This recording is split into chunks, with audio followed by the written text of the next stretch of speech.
মার্কিন president Donald Trump chronic venous insufficiency নামক শারীরিক সমস্যায় ভুগছেন। 17 জুলাই বিষয়টি নিশ্চিত করেছে হোয়াইট হাউস।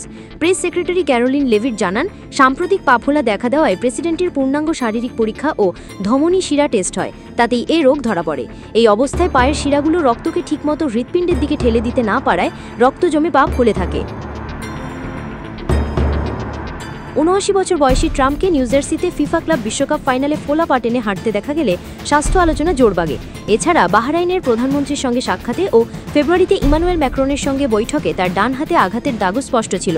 লেভিট জানিয়েছেন, নিয়মিত অ্যাসপিরিন সেবনে রক্ত পাতলা হওয়ায় হাত মেলাতে গিয়ে এ ধরনের টিস্যু ড্যামেজ সহজেই হয়।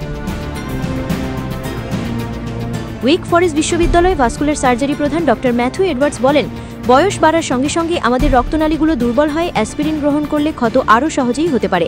শক্ত করে কারো হাত ধরলে এরকম দাগ হওয়া অস্বাভাবিক নয়।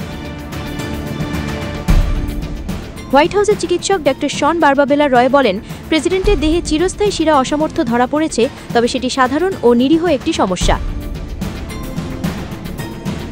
টেক্সাস বিশ্ববিদ্যালয়ের সহকারী অধ্যাপক ডক্টর মেরিল লোগান জানান, রোগীকে কম্প্রেশন স্টকিং, রাতে পা উঁচু করে ঘুম ও ওজন নিয়ন্ত্রণে রাখতে বললেই উপশম হয়। অতিরিক্ত ওজন, দীর্ঘক্ষণ দাঁড়িয়ে কাজ ও আগের রক্তজমাট ইতিহাস সবই ঝুঁকি বাড়ায়। 2025 সালে জানুয়ারিতে দ্বিতীয় দফায় প্রেসিডেন্ট হিসেবে শপথ নেওয়ার সময় ট্রাম্পের বয়স ছিল 78 বছর 7 মাস।